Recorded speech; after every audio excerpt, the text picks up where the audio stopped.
Hi there, and welcome to the latest edition of Risk Radar. Today, I'm joined by Tony Sager, who's the Senior Vice President and Chief Evangelist of the Center for Internet Security. With him is Phyllis Lee, who is their Vice President of Content Development. And we also joined today by Rick Folkerts, a Principal Consultant here at Truvantis. Tony, here at Truvantis, we're great advocates for the work of CIS, and we're proud to have been a member for many years. But you've been there for almost a decade. How has the work of the organization changed over the years? Has the evolution been more driven by changes in the threat landscape or by changes in the level of awareness by businesses, by the adopters?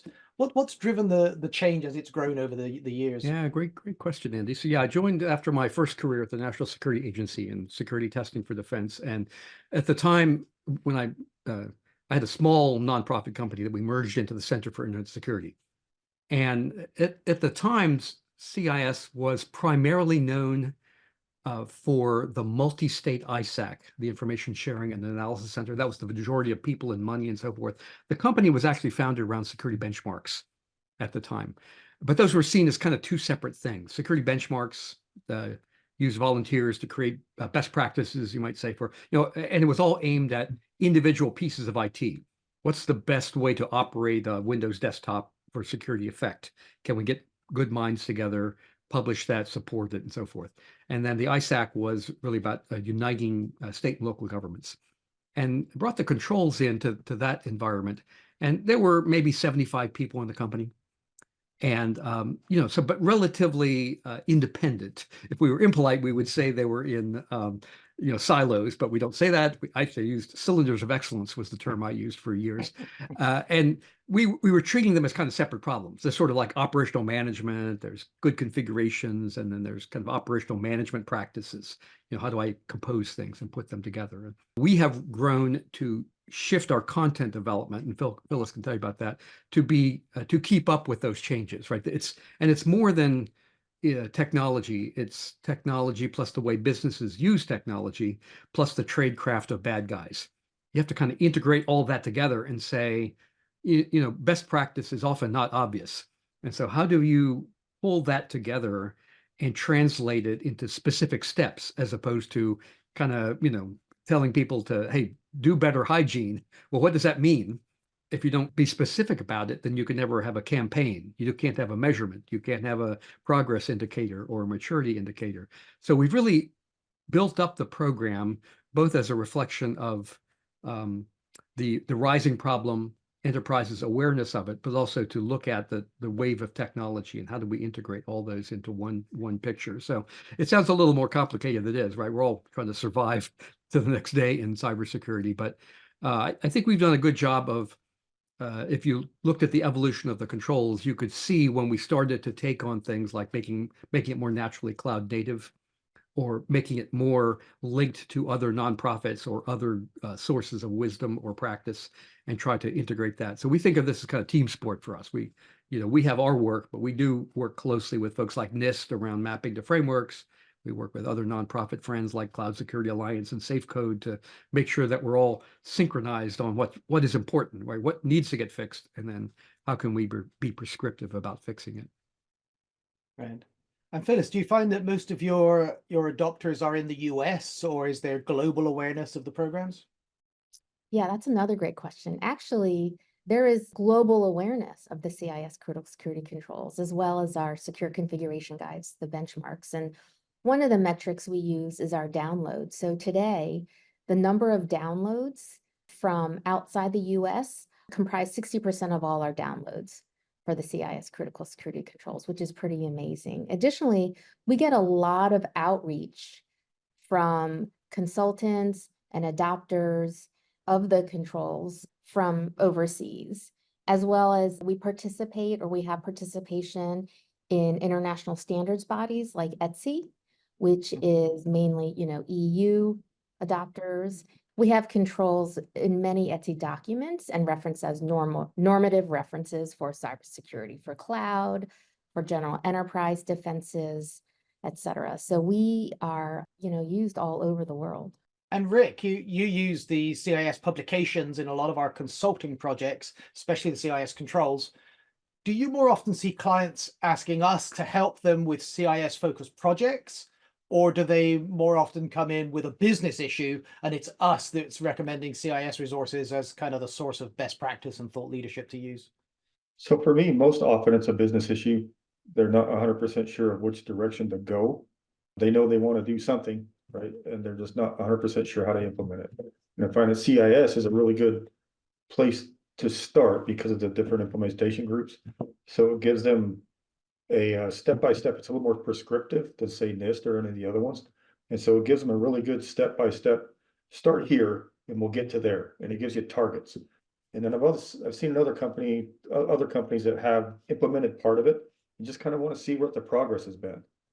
Are we meeting this control now that we don't think we were before? And so can you tell us if we made any progress on it?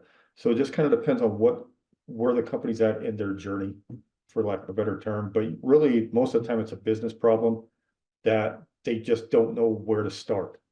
They know they're doing all the stuff. They don't know how to codify it. They don't know how to put their thumb on it. And CIS is a really, really good tool for putting your thumb on it and saying, this is where we are. This is where we need to go. This is what our maturity level kind of is. And we can move this direction and then we'll check it again next year or within 6 months or whatever their time frame is and see kind of what their progress is. And that's why I like it so much. And there's so much information and guidance available to people for them to use in deciding how to manage their risk, right? There's lots of standards and tools and frameworks. So let me ask each of you, what do you think are the essential foundations for a good security program that just transcends all of the standards and frameworks? What really is the fundamental essence of getting it right? Start with you, Tony. I went once today a survey with a vendor friend probably 10 years ago. The survey was about, do you use a security framework and which ones do you use? Do you use more than one? That kind of thing. And one of the results that jumped out to me, and I think the number was something like 25, 30% or more of enterprises said, we don't use a framework at all. And which is astounding, because if you don't have a framework, then you have a framework. You just don't realize it, right? Because a framework is not magic. It's how do I understand my business and the risks associated with it? How do I gather data that's relevant to that and manage that? And then how do I derive a security program? You know, I think that's kind of at the stratospheric level. That's the way to think of it, right? You have to have some way to think about business risk in today's environment. And you have to be able to gather data. You want to make an intelligent decision and you have to manage a program. There's no magic bullet or whatever. So for us, and we try to keep that as one of our guiding principles, we call them at CIS, right? What are we trying to help people do is think through those things. And the way we think of our development is often about what are the problems that every enterprise seems to be struggling to solve, number one. And the two, why do they have to solve it by themselves? Right. So as you said, there's a lot of great resources out there. Like our view is there's vastly more resources than anyone could ever read or make sense of. It's not the lack of, it's the surplus of. And the term I used for that, the talk, RSA talk I gave, I think it was 2014, was the fog of more. Right. It's not the lack of, we have more stuff than you can make sense of. Does everyone really need to understand all this incredible information about threats and adversaries and their tradecraft? Well, most aren't capable of doing that. And it turns out that the kind of mass market 90% level, most people don't need to. They just need to know what to do. They don't want to study and admire the problem. They want to get to work. And so we try to distill all that. The key verb that we talk about at CIS is translate. How do I translate that into action? Not how do I read all that? How do I translate it? Can I do that as a community activity? Can we do that by bringing together volunteers and turn it into sort of prescriptive guidance? The origin story of the controls was literally 5 people in a room. I invited them to come in, right? And this is how we build things in this industry. Invite a bunch of experts physically or virtually into a space. We argue until we agree on enough that we can write it down. And that's helpful, right? That judgment is important to capture. But the problem is it's almost never repeatable and it's hard to maintain. And so you want to have recommendations that are based upon data about real attacks, about real threats. And so we have now a method, Phyllis could describe more about sort of how do we do that so that every enterprise doesn't have to do it on their own. You want your recommendations to say, what are the foundations of good defense? What are the things I need to get going? What are the things that will provide the most value? Where value is determined by its ability to interrupt, block, detect, et cetera, attack patterns. That's really what is the struggle for most enterprises, is to try to figure out those core things. We try to do that as a group or as a community, and that's what's really reflected in the controls. So it started as literally five geeks arguing in a room. Then it became 5,000 people arguing on the mailing list. And now it's not perfect, but there's a rigor, there's use of all the best available open source threat reports. There's a use of the MITRE ATT&CK framework. The idea is to translate all that into our recommendations. We're not trying to write the best narrative document in the industry. Read this document and you'll suddenly be wise. The term that we use internally is one ASK per safeguard. So a safeguard is our lowest level of recommendation. And we try to write our controls, our safeguards, the individual items, so that we only ask for one thing. Because we're not just writing narrative prose here that people have to like read and interpret or pay a tea leaf reader. We're actually starting workflow. If you ask for one thing, then you could say, is there a test for that? Is there a measurement? Is there a tool? Who should I assign to be responsible for the outcome of that? Right? And people are going to take the controls, and Rick probably knows this well. I'm sure you do this. You don't just say, here's the document, implement it. You plug it into a GRC tool. You build an Excel spreadsheet to manage the actions and the people and the tooling. And you're literally starting workflow. And so our goal is, if we are disciplined about it up front, it makes the rest of that framework activity kind of more manageable, which leads to those things that Rick talked about, right? I know where I am because here's the target, here are the actions, and I have an assessment method to take me. But for us, in addition to this content about are we recommending things that really matter, we also want to be a good framework, sort of guide you, right? Recognize you're on the journey and help you, not confuse you up front or make it inaccessible because of heavy language or lots of text, but really sort of guide you down that workflow path. Rick, your view, essential foundations for a good security program? Really appreciate what Tony was bringing up about the lack of a framework is a framework. And so I find that's pretty interesting. The thing to me is that a basic understanding of your environment and business. Security people, by and large, they get stuck keeping the lights on, for lack of a better word. They're just trying to protect everything. And like I said, you get overwhelmed with a bunch of functions that you're trying to protect something, but you really don't know what that thing is. You don't know what your critical processes are. You don't know what your critical business processes are, or your critical data is. And without those crown jewels, you really don't know what you're trying to protect. So you're trying to protect everything. And you end up putting a lot of effort into places that don't necessarily need it. And so like your risk assessment frameworks and your risk management frameworks and things like that are really, really helpful in that regard. So you can start to identify what is crucial to me. And that's what I find out when I'm talking to companies, because they'll outsource functions, access control, SOC, etc. All those functions can be outsourced to different places. But when you're actually trying to protect your data, if you don't know what's critical to your company, it's impossible. You just throw controls at everything and it just makes a mess. That to me is the most critical thing, is knowing your environment, knowing your business.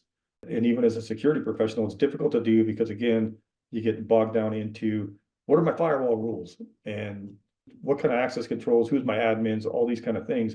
Really what you're doing is you're setting those things in place to protect that critical data and those critical functions and ensure that they can go. How are you backing up your systems?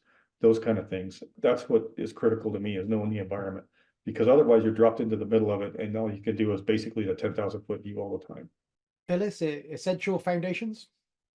It's not about the list. When you ask, hey, there are a lot of frameworks out there, why choose one framework over the other? And I'd say the luxury of working at CIS is that we get to actually get direct feedback from customers and move pretty quickly because we're not a regulatory framework.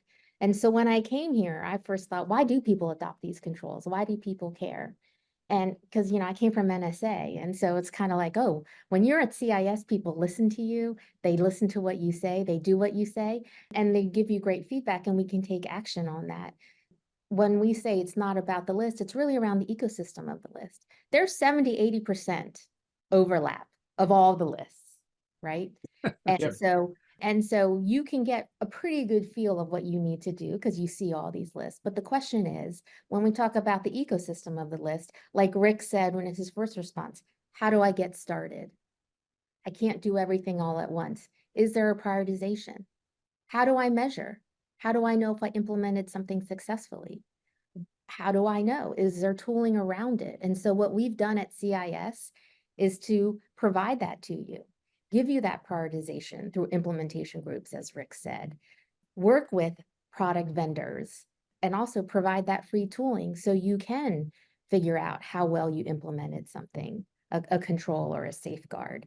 And so we work really hard at CIS to get that feedback, to respond to it, and provide the tools that organizations need for free, hopefully, for the most part, to help implement the CIS critical security controls. I love how Rick said, know your environment is the #1 thing that he thinks everyone should do, because I hear that across the board. And that's why those are controls 1, 2, and 3 in order, right? Really are around know your environment, know what hardware you have, know what software you have, know what critical data you have, and then apply the controls where appropriate. Even these large Fortune 500, Fortune 100 organizations, they don't have the resources to apply security controls everywhere. And it is wasteful. And so you really have to decide how it is that you want to spend your resources when it comes to cyber. And so I really appreciate what Rick said, because it's so true. We hear that all the time. And of course, we also hear, just on the flip side, controls 1, 2, and 3, know your environment, they're really hard. Other than those 3, what are the top 3 things you recommend I do? What's that tool that I need, right? I mean, so many organizations really want to know that other part, because, those first 3 things, knowing your environment, is very difficult. That's some great advice. And I've always liked the expression, it's not about the list. Sometimes I feel that people decide they want to use the CIS controls, and they open up the standard and they just leaf past all of the guidance and just straight to the list and say, okay, implementation group #1, off we go. Does that frustrate you, that after you've put all this, the organization has put in so much effort into trying to help people understand and make informed choices, that they just go full on cookie cutter and start churning out implementations from IG1? Am I frustrated by that? No. I mean, do you know what I mean? Like what's important is that, like, you just get started, and that it's progress, not perfection, honestly. Like, really, our messaging is just get started and iterate over time. I think, eventually people do get past the list because they need to know how well they actually implemented the list. And so they get overwhelmed. For example, people do just kind of start implementing the list, just like you said. But then all of a sudden, they do eventually get graded. One way or another, people end up getting graded. Either they want to grade themselves against the list, someone else wants to grade themselves against that list, or there's another list that an auditor comes by and has to grade them. And which is why, we do provide those mappings to those other lists. What happens is we often get feedback from those folks, for example, saying, hey, I got a bad score on any one of these. Every single safeguard that said, have a policy, have a procedure, because I never did that before. What can you help me do, CIS? And luckily we can respond, and we created policy templates. But that is an example of, eventually you want to know how well you performed against the list. We do oftentimes get that feedback from different organizations. And we appreciate, I've had many a doctor or person tell us, we love your stuff, but if I don't show some progress in the first 30, 60 or 90 days, I don't have a job, right? So they're looking for some quick wins, and again, that's reality, right? That is, bosses are impatient, have a limited attention span, limited budgets. If you could ever sit in on the discussions, and Phyllis will smile, that we have in writing the narrative text, right? The introductions and so forth. There is a lot of amazing ideas and great people and contributors. We spend a lot of time on that, not because we think everyone's going to read it, but we want to be rock solid.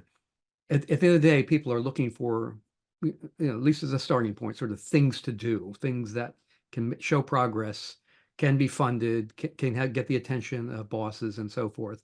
What we want to make sure that we generate is very high confidence that those are, that they are thought through, right? They're based on data. Smart minds have thought about this, so that if there's any question about that, we have the right rationale behind it. We recognize, although, hey, we're all security people, we'd love for everyone to care about security like we do, but most people have a real job. So they're worried about, putting IT operations in place and pleasing a boss and so forth.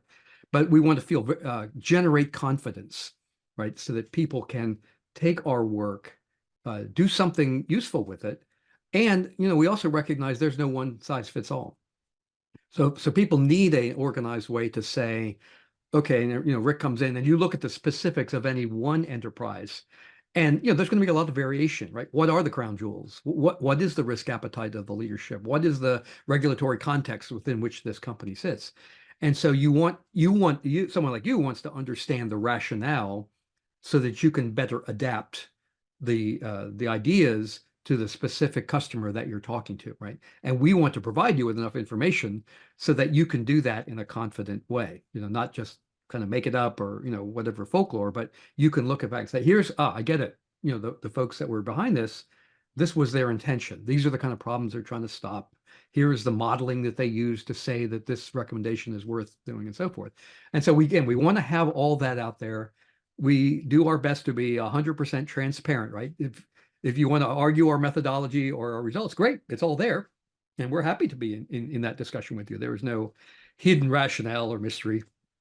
It is hard to capture the conversations of, really smart, energetic people, but we do a pretty good job of it, I think. And then, again, part of that is to make sure that we're clear, here's how you can use our work, right? Both on its own merits and then adapt it to other circumstances. And I think that narrative is great. It's not only very useful, but I even particularly like the voice with which it's written.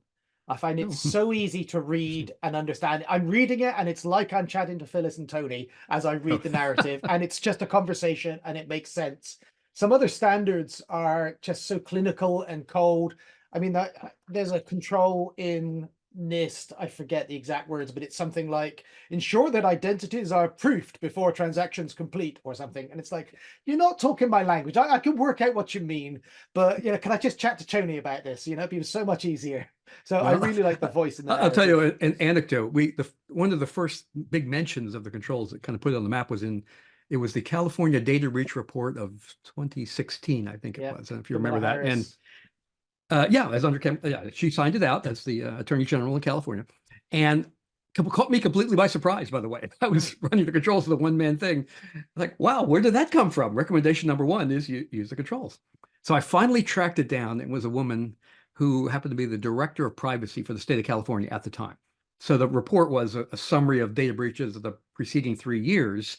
And then she wrote an additional section about recommendations, and that's where it is. So I finally got to her. We sat down in the meeting. I said, why did you pick them? Why did you pick this? She goes, Tony, I've read the entire landscape of everything I could find. Yours was the only one I could understand. And I said, well, thank you. That was our intention, right? To make it more accessible, and no knock on, the formality of IETF and the NIST catalog, right? There's a rigor there. Mm-hmm. Someone needs to do that, right? Capture the whole problem in a highly consistent of a very complex set of ideas all linked together. That is great. I'm glad someone is doing that. But that's not what we were trying to do with the controls. We were trying to get to, right, the readable, short, as plain English as we can make it. And again, Phyllis can clue you into the healthy debates that we have as we go through this, agonize over our word usage, try to be consistent but readable, accessible. Mm-hmm. So thank you for mentioning that, because it really is something that we strive for. And again, it's not because the others are wrong. It's that this is the place that we're trying to deal with in the ecosystem. Right? This is where we think the need is, this fog of war problem. Make it accessible, give people a clear roadmap. Don't ask them to read thousands of pages before they can even figure out what step one. Get them to work. And I think that, there's a place for that. It was really clear. I mean, I had no grand ambitions when we wrote the first 2-page letter. There was no notion that it would become a thing. It was really thanks to the SANS Institute that picked up that 2-page letter and turned it into, like, if you know the SANS Institute, they are incapable of small scale things. So, 2-page letter turns into a worldwide thing with conferences and posters and all that.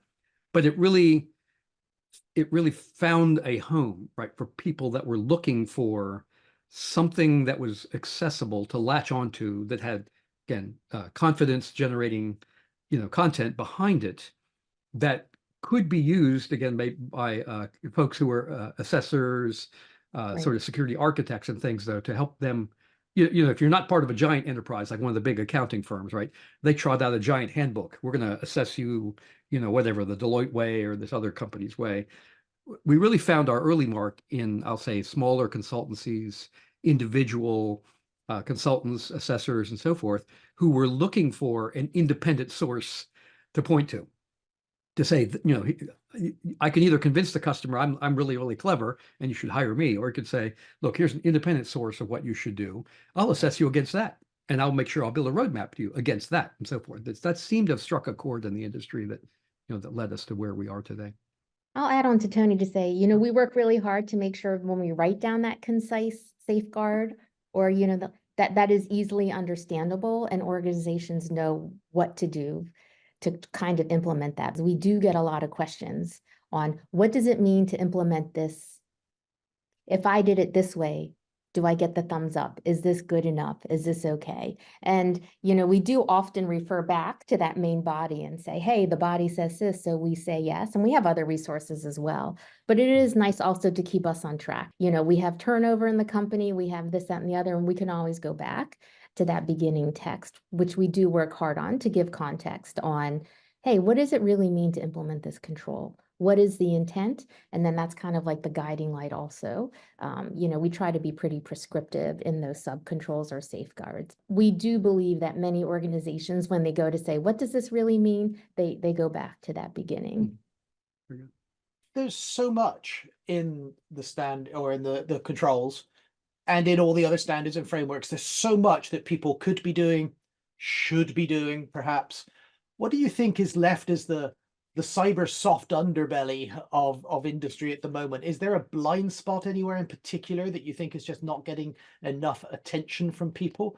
I think Rick hit the nail on the head. It's know your environment.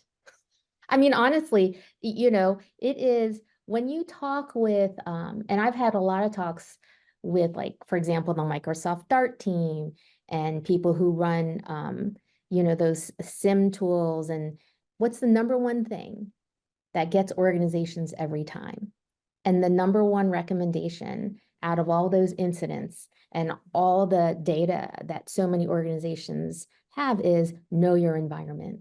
We sell a service called attack surface analysis, where we have our penetration testing team go off and work out what somebody's attack surface is, looking at it from the outside as an attacker would, and perhaps look around the dark web and so forth. People are always surprised with what we find. There's resources they didn't know they had, domain names they didn't know they owned, IP addresses they weren't aware of. It's amazing what we find every time. Right. Cyber hygiene. People aren't doing cyber hygiene. And you see that all the time in the reporting. And, it was Tony said, hey, let's draw the line in the sand. Let's define it. It's never been defined, right? Because you see article after article, report after report. Oh, it was cyber hygiene that if only they had implemented basic cyber hygiene, if they only had done the basics. And so we kind of tried to coin the term implementation group 1 is essential cyber hygiene. And that's because there isn't anything fancy. I think part of the problem is people do implement the basic cyber hygiene, but not everywhere. And often because they didn't know of the places where they missed it. That's true. That is fair. And I used to call cyber hygiene the most used, least defined term in the industry. Because people say cyber hygiene, for example. Okay. A few examples though is not enough to base a program on, or a program of measurement, or a security improvement project on. It's just an example. So we really wanted to bring some discipline to that. But what we're trying to balance here, and Rick's right on this focus on importance. You can't protect everything at every level. In CIS, we say, but you have to protect everything at some level. The idea is, no matter how clever your risk assessment, say if you were going to do a formal one, to say what's important, what's not, right? Anyone who believes that they can neatly partition their world into critical, non-critical, important, unimportant, etc., is probably going to be proved wrong at some point in the near future.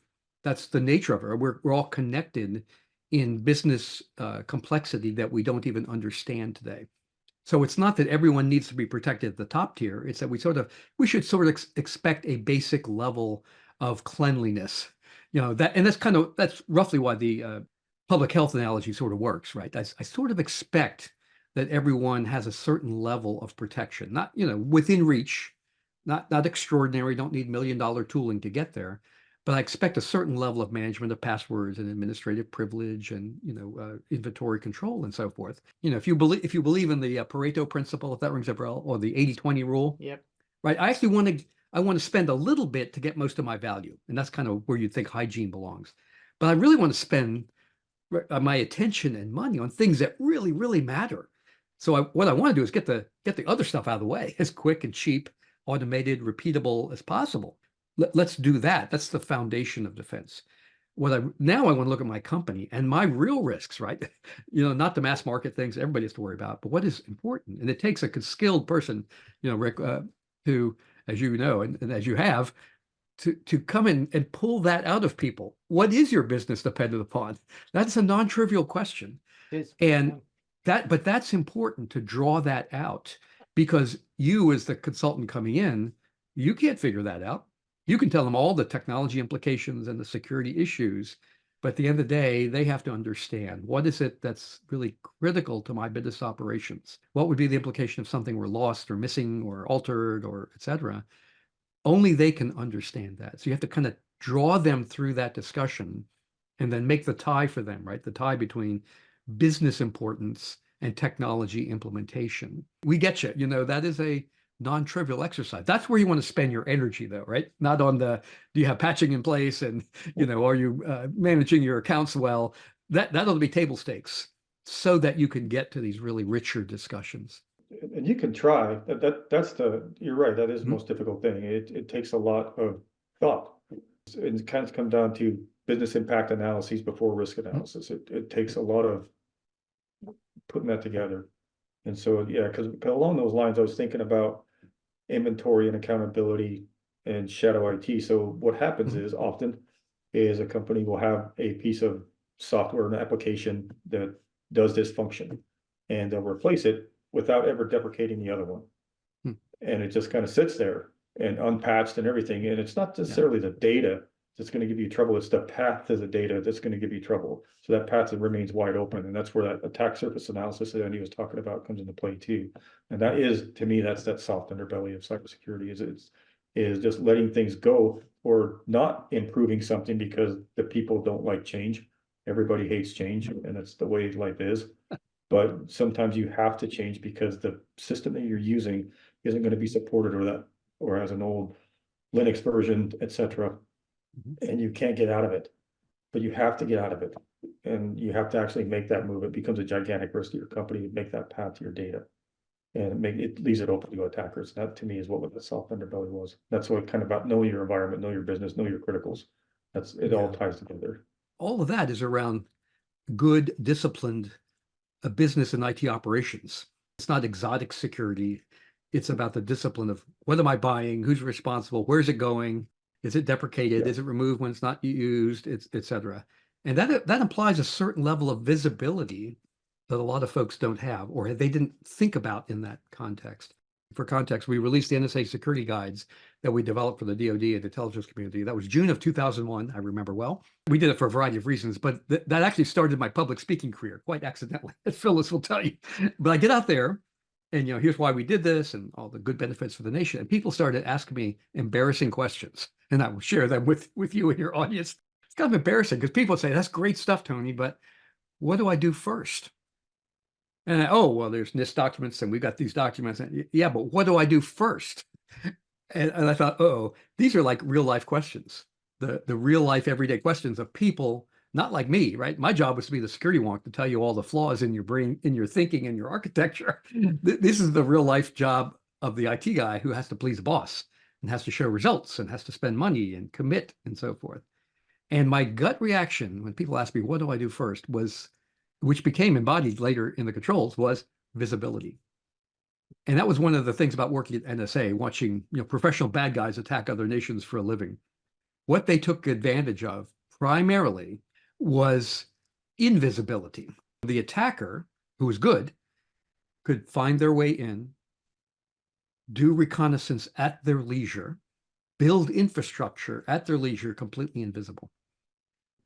And it was trivial. It was easy to do, right? Because people were just overwhelmed with just managing the network, much less having this level of visibility. And that always stuck with me. It got translated eventually, as Phyllis said, to the foundations of the controls, right? The visibility of assets, hardware, software, et cetera. To Rick's point about, making sure, what is my attack surface? What is what's changing? What are the dynamics going in and out? But that seemed to make sense to me in the early 2000s. It sure feels like the same answer today, and the same thing that we've discussed here today, which is having enough visibility is actually a tremendous deterrent to attackers. Yeah. They like to take their time. They like to do reconnaissance whose values last for longer than a minute or a day that they can take advantage of. That is tremendously important to high-end attackers. A model that we use here at Trivantis, we tell people to focus on understand and then harden your attack surface, then obstruct and impede lateral movement and elevation of privilege to block and delay the attackers, to try and prevent them or slow them down as they try to get to their impact event. And then you get into monitor, detect, respond, and recover.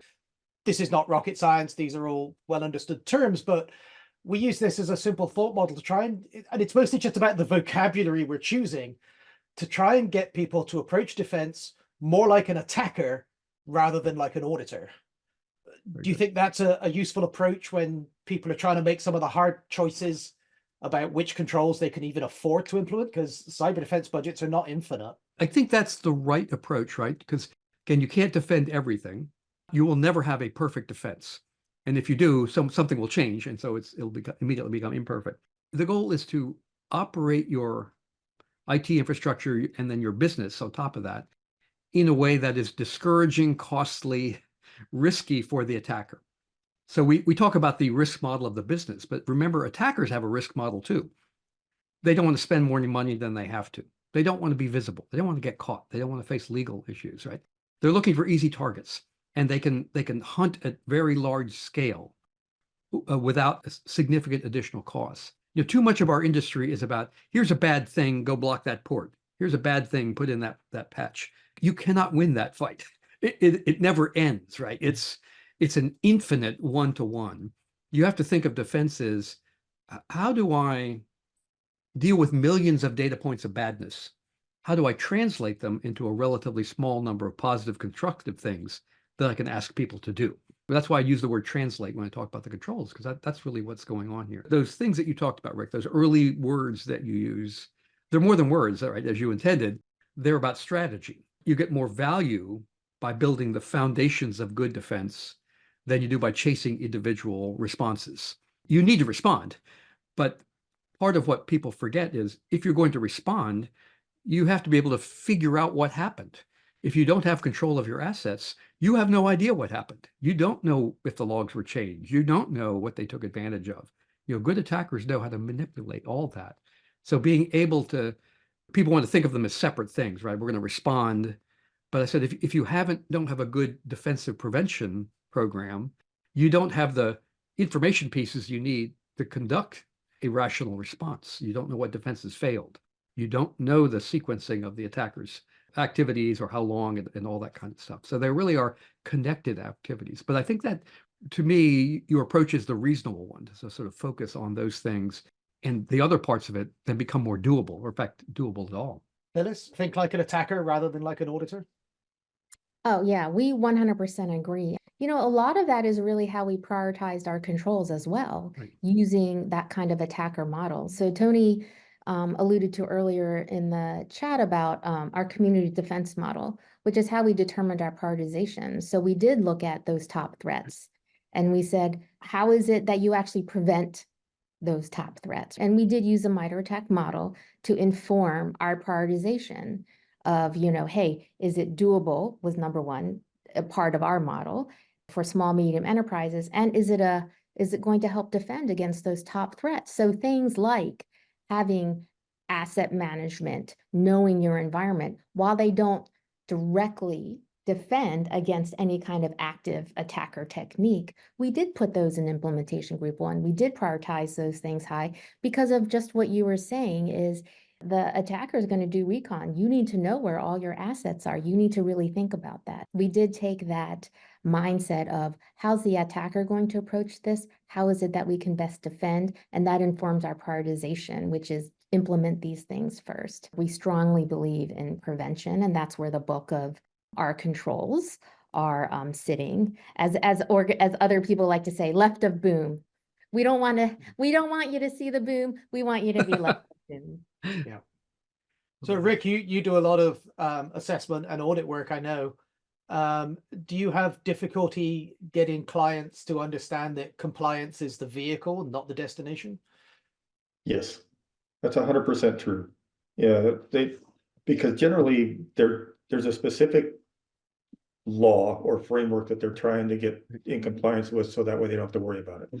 Especially if you have a corporate compliance, we'll tell them, just get this done. So PCI is a good one. High trust is another one. And they just want to get, what is the minimum we have to do to get this done? And it doesn't come in an overall security, minimum viable security program, the things we were talking about earlier. It just means meet control, period, move on. And you run into that a lot.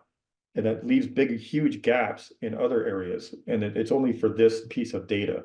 It's not for, it, like you said, community. It doesn't cover your whole environment. And it doesn't really help those other critical pieces of data that we're talking about that we don't get into because they're not going to open that. I think it's open the kimono is the phrase that I hear a lot. And so, yeah, that's true. What I run into a lot is, for instance, a client would ask for, I want a risk assessment based on NIST 853. There is no such thing. Right. You can't do that. What you're asking me is to do a model of whether you're meeting each of those controls, which you probably don't even want to. What you want to do is risk assess those controls to see if they meet or they remediate a risk that you're facing. To talk them out of that was kind of weird. It took me a little bit of probably an hour to talk them out of doing it that way and just say, no, go backwards a little bit. And those are controls that you apply when a risk exists. Even then, they're not prescriptive, like the ones that in the CIS framework are very prescriptive. Whereas NIST, you get into things like organizational defined interval. They're like, I don't know what that is. Well, pick one, right? So, but it depends on what they're up against. If they're up against PCI, that's what they want to comply with. If they're against high trust, that's what they want to comply with. And it's not necessarily overarching or umbrella. And that's really what we want to get them to is defend your whole network, pay specific attention to this. That really is what we want to do. And it's very, very difficult to drag people through that because they're in a spot in time where I want to be compliant with this thing by this date so we can have a contract with this people. And so yeah. It is a little bit of a fight sometimes. And that's part of that, knowing your environment, knowing your strategy, knowing your company's going. And if you could do that, if you have some advanced knowledge or some advanced notice of that, you can start to prep for it. And a more elegant on-ramp than it is the other way where you're just rushing to get things complied with. Yeah, that's a great statement of the problem there, because yeah, we see that a lot also, and bosses pay attention to things like compliance because they can come with financial penalties, regulatory action. So we get that. It's unfortunate that there is such a gap. We want to bring sensibility to the control recommendations so that there's better, not perfect, but better alignment between the good intention of compliance, we'll say, and the real need for security. One of the things we started several years ago, and I think we're still the only, I'll call us a framework owner, right? We created one of these monsters that provides upfront at no charge cross mappings from our stuff to everything else we can find. And we do that. We're nice folks, but there's a real reason for that, because we recognized years ago we were moving to a model where people don't deal with one framework. They deal with 2, 3, 5, or 7. That's very common depending on where you are, what kind of data you handle, what part of the world, all that kind of stuff. And so this becomes a way of life. And you want to think of this as, compliance. The model we've kind of missed in security is you want compliance to be a byproduct of good security practice. You want the security practice to drive, and compliance is a measurement that you look at later. It hadn't really worked out that way. What we do and provide is cross mappings from what we do to everything else to simplify this problem and provide an authoritative source when the other end will cooperate. And it's not always true, by the way, but we're good friends with NIST. We're very close with the Cloud Security Alliance, you may have seen in version 8 of the controls. And the idea is, let's cooperate and develop the cross map between our two frameworks so that no one else has to do it. They don't have to make it up. And by the way, if one auditor makes it up, the next one won't agree and they'll come up with something else. So let's go ahead and do that. And the idea was to sort of deal with this we call it the multi-framework era at CIS, which is a bit of a monster of our own creation. You know, all these security frameworks pop up for all kinds of good reasons, mostly independently. And now we leave the poor adopter to figure out, like, how do I deal with all these things? So our goal is to wherever possible, simplify that and to make it clear that, okay, let's do the right, we want Rick to be able to say, we looked at your business, here are your risks, here's the right security things to do. And the cross mapping can say, oh, well, here's how the things we're doing can be represented in a PCI-like way. Here's how they can be represented in a ISO 27001 kind of way. And that comes from CIS, right? You can look at the technical actions, the safeguards, and be able to do that in a way that gives confidence, right? So, because the boss has a legitimate question. He wants to know how he stands. The technologist has a different view of the same problem, and he's got to deal with, multiple frameworks also. I've often heard people say compliance is not security. And sometimes you see somebody show a Venn diagram of, this is compliance and this is security and this stuff in the middle is value. And I think that's just wrong. I mean, security is compliance is a tool.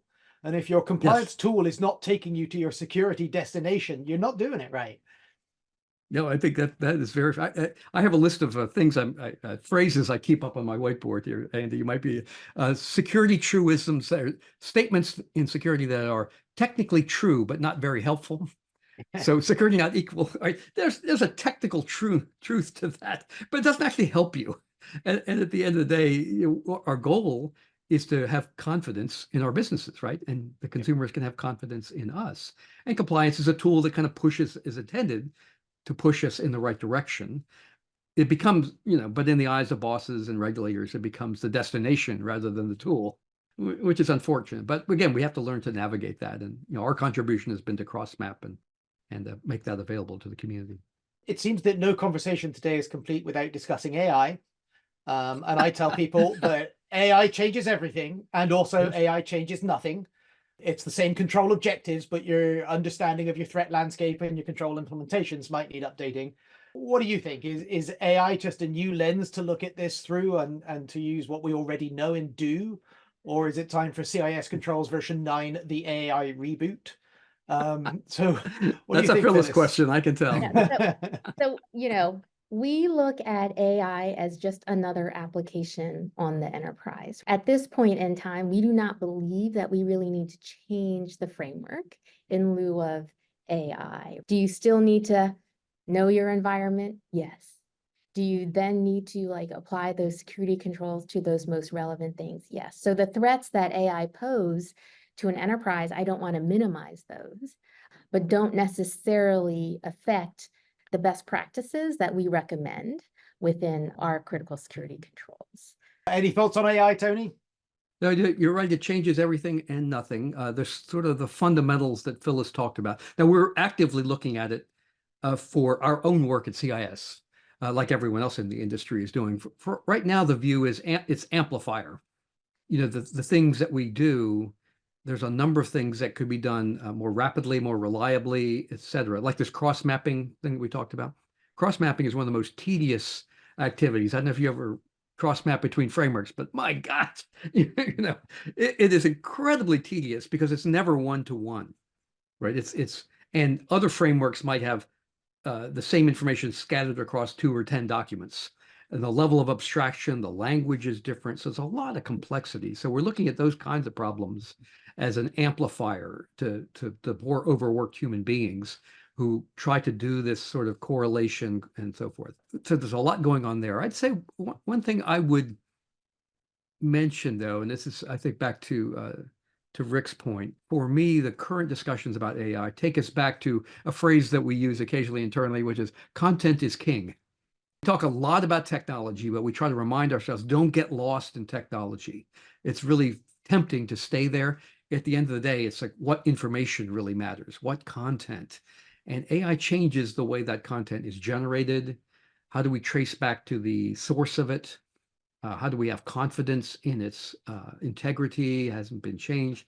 I think there's a lot to be thought about there that is different. It's sort of AI sort of focuses us back, which I think is a healthy direction, to think about these things, what are important, both for feeding those models, but for the output that comes out of it. So the way we generate trust traditionally, right, is we do things like, okay, what control framework are you using?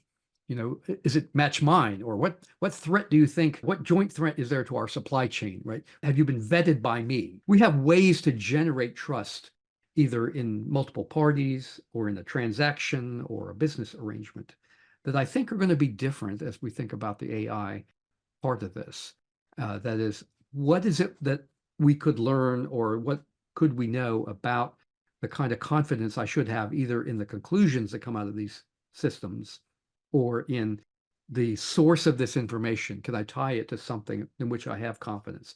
There's a lot of that discussion in the technical level around the frameworks like zero trust, right? Technology, you want to sort of build trust from a small element, up to every process, every user, every system. But I think what I'm intrigued by with AI is really around this notion of content and what confidence do we have in it, in its source, in its integrity, in its reliability, and all those kinds of things. But otherwise, we're kind of thinking this through like a lot of other folks are, both for our own applications and then the implications for the adopters of our products. Yeah, I think AI risks need to be managed in 4 buckets. There's where you choose to use AI as a part of your solution, so you're building it in to what you sell or do. Then there's the use and adoption of it internally, where you're trying to make your enterprise better or more efficient. And those are the things that you're rather in control of. And then on the other side, you've got the stuff where you have less control, which is the threat landscape is adopting AI. Yes. So you need to worry about them. And then there's stealth AI and shadow AI. Shadow AI, like shadow IT, it's where the enterprise hasn't adopted it, but the employees are just using it anyway. And then there's stealth AI, where you didn't know about it, you didn't want it, but suddenly your vendor you've been using for years has plugged in an AI feature without telling you. And now it's being wafted in front of your employees. Those are a brilliant choices of buckets, Andy, because we are, even as an enterprise CIS, we're struggling with all of those. And we have this, we're getting internally, I'll share with you and your audience, even the kind of reactions, security people used to be the guardians at the gate.